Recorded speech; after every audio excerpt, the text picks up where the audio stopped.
बाबा जी की प्यारी सास संगत जी राधा स्वामी। एक बार पति और पत्नी दोनों बाबा जी की सेवा करते थे। वह सत्संग घर रोज आते थे। ब्याह सेवा पर एक बार पति जाता था तो दूसरी बार पत्नी जाती थी, क्योंकि पीछे छोटे बच्चे थे, उनका भी ख्याल रखना पड़ता था। वह इकट्ठे नहीं जाते थे। एक दिन पत्नी ने अपने पति से कहा, कल सत्संग घर से जो सेवा जत्था ब्यास जाना है, मैं उसमें चली जाऊं? तो पति ने कहा, चली जा, अगली बार मैं चला जाऊंगा। पत्नी ने कहा, घर का यह सामान खत्म हो गया है, आप ले आना। अगले दिन पति घर का सामान लेने बाजार चला गया। उसको रास्ते में उसका एक दोस्त मिला जो ब्यास जा रहा था। तो उसने कहा, चल यार, ब्यास चलते हैं।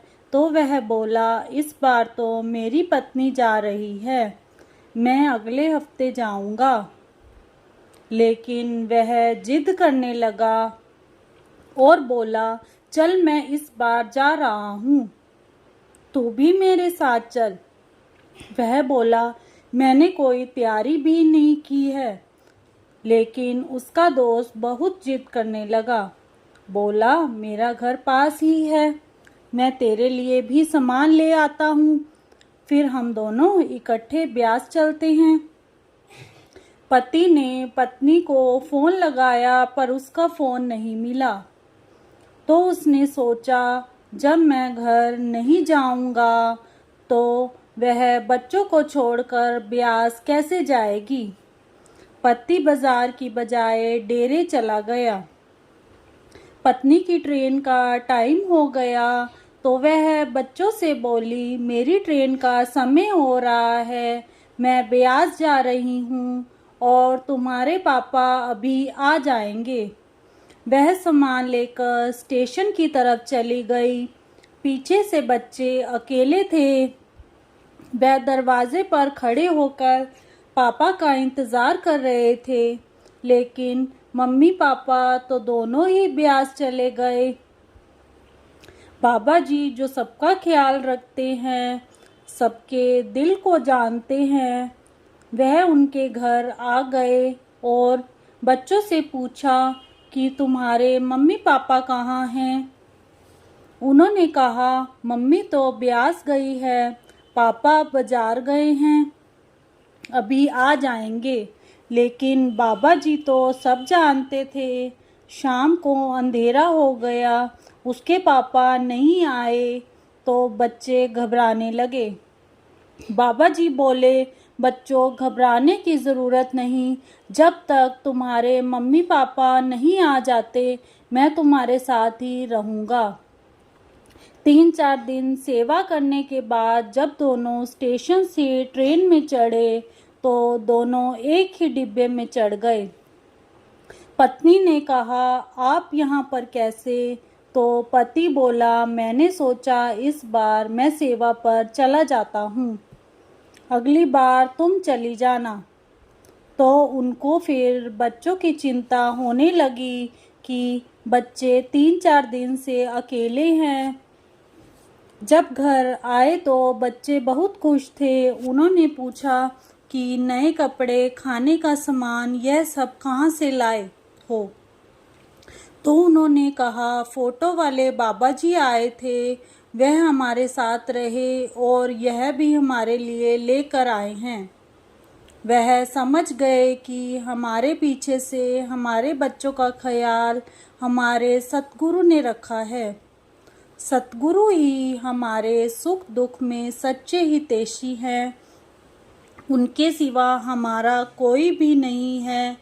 एक बार का जिक्र है कि एक बेशी साधु को गुरु नानक साहिब के साथ रहने का इत्तेफाक हुआ, जो भेष को बहुत ही महत्व देता है। उनको वास्तव में गुरु और नाम पर कोई विश्वास नहीं होता। एक दिन उस साधु ने कहा कि मुझे कोई महात्मा बताओ ताकि मैं उसकी संगति करूं। गुरु नानक साहिब ने कहा कि बड़े बड़े महात्मा हैं, फिर भी अगर तुझे जाना है तो तेरे रास्ते में भाई लालो बड़ाई है, उसके पास चले जा। जब वह वहाँ गया तो लालो उठ खड़ा हुआ, उसने चारपाई डाल दी, साधु बैठ गया। भाई लालो ने कोई बात ना की, बल्कि अपना काम करता रहा।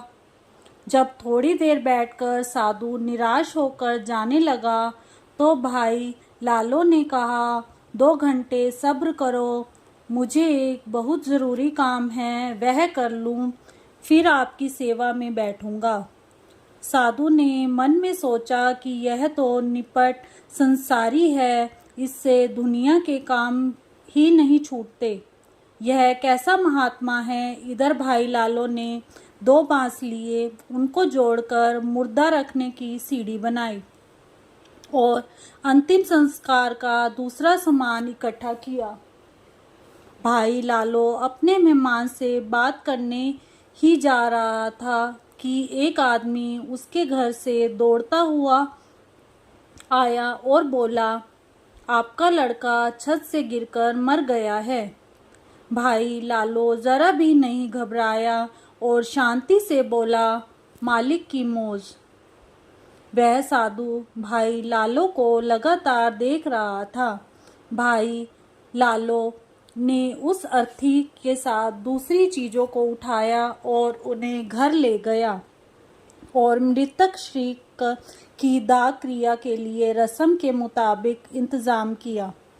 दाह संस्कार के बाद और आए हुए लोग से विदा मांगते हुए भाई लालो उस साधु के साथ दुकान पर वापस आया। साधु भाई लालो को दोष देने लगा कि जब आपको इन सब बातों का पता था तब आपने अपने लड़के को गिरने से क्यों नहीं बचाया। भाई लालो ने जोर देकर समझाया कि बच्चे को इसी तरह से मरना था और उसकी भलाई के ख्याल से ही उसको मरने दिया गया है। बच्चे से उसका रिश्ता इसी तरह से टूटना था और यह सब भले के लिए ही हुआ है और मैं मालिक की रज़ा में राज़ी हूँ। इस पर साधु ने कहा, ज़रूर तेरे बेटे के साथ तेरी दुश्मनी थी, तू बेटे को रखना नहीं चाहता था। यह कहकर वह नाराज़ होकर जाने लगा। तो भाई लालो ने कहा, तू मुझे क्या कहता है? आज से 8वें दिन तू इस पेड़ से फांसी पर लटक कर मरेगा। अगर बचा सकता है तो बच जा। मैं तो यही समझाता हूँ कि जो कुछ होना होता है होकर ही रहता है। अब साधु को चिंता हो गई कि कहीं मेरे साथ भी ऐसा ना हो। सोचा कि इस पेड़ से बहुत दूर चला जाऊं तो इससे फांसी लगने का सवाल ही ना रहेगा। यह सोचकर वह 4 दिन तक जितना दौड़ सका दौड़ता रहा। भूखा प्यासा था, आखिर व्याकुल होकर गिर पड़ा और सो गया। जब उठा तो दिशा का ख्याल ना रहा और वापस उसी ओर दौड़ने लगा जिस ओर से आया था। फिर 4 दिन तक लगातार भागता रहा और आखिर उसी जगह पहुंच गया जहां से 8 दिन पहले भागना शुरू किया था। जब 8 दिन हो गए तो दिल में सोचता है कि अब मुझे कौन फांसी पर लटका सकता है। मैं तो उस पेड़ से कोसों दूर हूँ। भाई लालो झूठा है, मेरा आज का दिन ही बाकी है। यह सोचकर उसी पेड़ के नीचे सो गया। उधर वहाँ से कुछ दूर एक शहर में कुछ चोरों ने चोरी की और माल लूटकर वहाँ से निकले। जितना जेवर और अन्य सामान था उन्होंने आपस में बांट लिया, पर एक हार बाकी रह गया। ख्याल किया कि इसको तोड़कर बांट ले। फिर कहा कि यह बहुत खूबसूरत है, क्यों ना इस साधु के गले में डाल दें। यह सोचकर हार उस साए हुए साधु के गले में डालकर वे चले गए। जब दिन निकला तो सिपाहियों ने जो चोर की तलाश में निकले हुए थे उस साधु को पकड़ लिया और हकीम के पास ले गए। उस जमाने में सजा सख्त होती थी। हकीम ने बिना बयान लिए उसे फांसी की सजा सुना दी और हुक्म दिया कि इसे उसी पेड़ से लटकाकर फांसी दे दी जाए, क्योंकि नियम यह था कि जिसके पास चोरी का माल मिल जाए उसको बिना बयान लिए मुजरिम मान लिया जाए। फिर जिसको फांसी देनी होती थी उससे पूछ लेते थे कि तुझे किसी से मिलना हो तो बता, ताकि मिला दें। उस साधु से भी पूछा गया कि तुझे किसी से मिलना हो तो बता। साधु ने कहा कि एक भाई लालो बड़ई है, उससे मिलना है। भाई लालो को बुलाया गया। जब वह आया तो साधु बोला, आप ठीक कहते थे, मेरी गलती थी कि मैं नहीं माना। अब सामने वही पेड़ है, वही मैं हूँ और फांसी का हुक्म हो चुका है। कृपया करके जिस तरह हो सके मुझे बचा लो। मैं सारी उम्र आपका उपकार नहीं भूलूंगा। भाई लालो ने कहा कि मैं अपने सतगुरु नानक साहिब से विनती करता हूँ, आशा है कि वे मेरी विनती मानकर तुझे बचा लेंगे। तू आधा घंटा सब्र कर। इतने में खबर आई कि चोर पकड़े गए हैं। चोरों ने कहा कि अब हम मान लेते हैं कि हमने चोरी की है, कहीं ऐसा ना हो कि बेगुनाह साधु मारा जाए। जब चोरों ने चोरी का सारा माल दे दिया तो हकीम ने उस साधु को छोड़ दिया। साधु सीधा भाई लालो के घर पर पहुंचा और फिर गुरु नानक साहिब के पास पहुंचकर नामदान लिया और उनका सच्चा सेवक हो गया। नाम का सिमरन एक ऐसी सुनहरी चाबी है जो बंद भाग्य के दरवाजे भी खोल देती है। हर वो वक्त कीमती है जो सतगुरु की याद दिलाता है।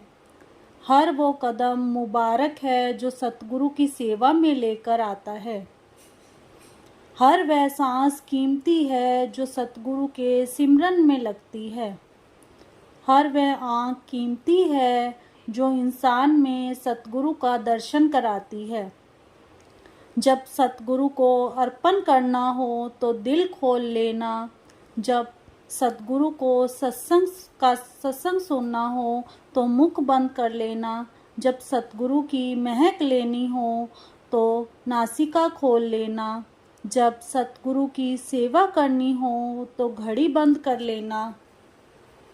जब सतगुरु से अरदास करनी हो तो झोली खोल लेना। राधा स्वामी।